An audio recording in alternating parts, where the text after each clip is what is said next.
સામાન્ય રીતે શિયાળામાં સૌથી વધુ વાવેતર થતું હોય તો તે ઘઉંનું વાવેતર છે.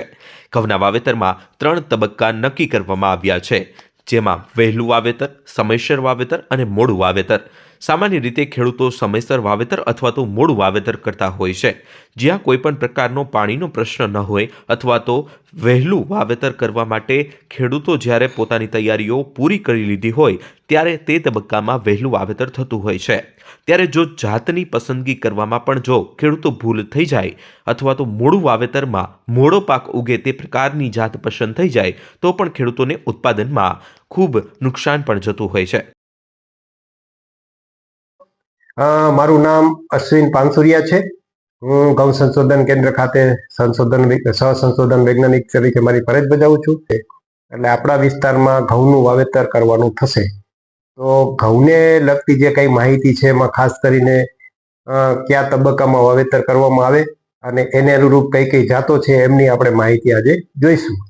ખાસ કરીને આપણા જે વિસ્તારમાં છે ગુજરાત અને સૌરાષ્ટ્રમાં કરીએ તો ખેડૂતો જનરલી 3 તબક્કામાં જુદી જુદી તબક્કામાં સમયે વાવેતર કરતા હોય છે. એમાં સૌ પ્રથમ જે છે વહેલી વાવણી, સમયસરની વાવણી અને મોડી વાવણી.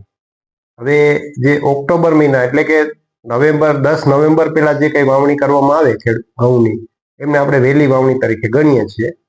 અને જ્યાં કઈ ચોમાસાની ઋતુ પછી જે વહેલું પડવું ફ્રી થઈ જાય અથવા તો તૈયાર થઈ જાય તો ખેડૂતો ઘણી વખત આ સમયગાળામાં વાવેતર કરતા હોય છે.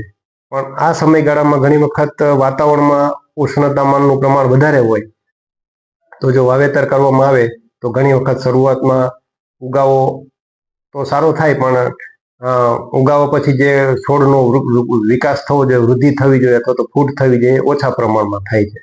એટલે અંદાજે લગભગ 18% જેવું ઉત્પાદન જો આ સમયગાળામાં કરવામાં આવે તો થાય છે.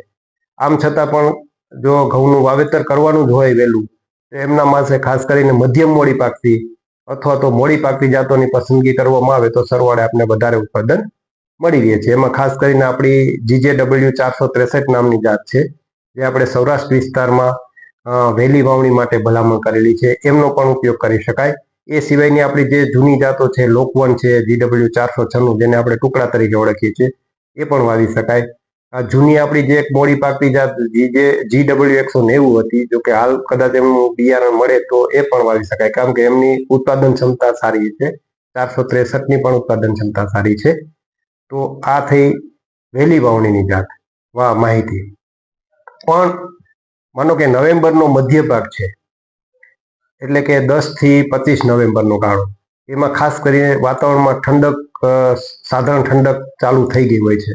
તો આ સમયે વાવેતર કરવામાં આવે ઘઉંનું તો કોઈ પણ શિયાળુ પાકનું તો એમાં સરવાળે એમનો જે શિયાળાની ઠંડીનો મહત્તમ લાભ મળે અને વધારેમાં વધારે ઉત્પાદન મળવાની સંભાવના રહેલી છે. તો સમયસરની વાવણી માટે કરવાનું હોય વાવેતર તો નવેમ્બરનો મધ્ય ભાગ પસંદ કરવાનો કે જ્યારે સાધારણ ઠંડક થાય ત્યારે.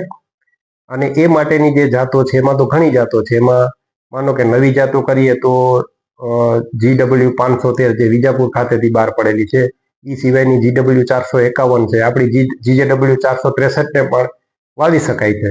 એ સિવાયની GW 547 જે હાલ બહાર પડેલી છે પણ એને થોડોક સમય લાગશે.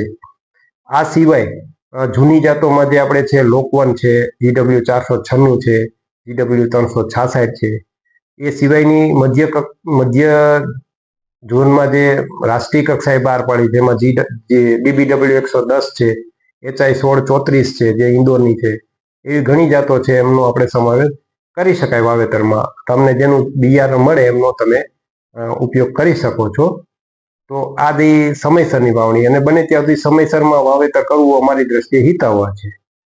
ત્રીજો તબક્કો જે છે એમાં ખાસ કરીને ઘણી વખત શું થાય કે ખેડૂતો કપાસ કાઢીને ઘઉંનું વાવેતર કરતા હોય છે, ત્યારે પડું તૈયાર કરવામાં મોડું થઈ જતું એટલે ડિસેમ્બર મહિનો આવી જતો હોય છે. તો આ સમયમાં જો વાવેતર કરવાનું થાય તો ખાસ કરીને જે વહેલી પાકતી જાતો છે એ જાતોની પસંદગી કરવી જોઈએ. એમાં ઘણી જાતો છે જેમ કે GW 173 આપણી જૂની છે તો બધાથી વહેલી પાકી જાય. એ સિવાયની GW 499 છે વિજાપુર ખાતેથી બહાર પડેલી, GW 11 છે, MP 3288 છે, રાજ 4238 છે, એ બધી રાષ્ટ્રીય કક્ષાએ મધ્ય ઝોન આપણો ગુજરાત ભાગ આવી જાય. તો આવી બધી જુદી જુદી જાતો છે એમનું આપણે વાવેતર કરવામાં આવે તો ઉત્પાદન સારું મળી શકે છે. તો આ 3 તબક્કાની વાત થઈ. હવે મોડી વાવડીમાં પણ ઘણી વખત એવું થાય કે જો આપણે મોડી પાકતી જાત વાવવામાં આવે તો ઘણીવાર શિયાળો જ્યારે ટૂંકાય અને જ્યારે દાણા ભરાવાનો સમય હોય ત્યારે બહુ ગરમી પડે તો દાણા ચીમડાઈ જાય અને સરવાળે ઉત્પાદન ઓછું આવતું. એટલે મોડી વાવવાનું થાય ત્યારે વહેલી પાકતી જાતોની પસંદગી કરવી એવી અમારી ભલામણ છે.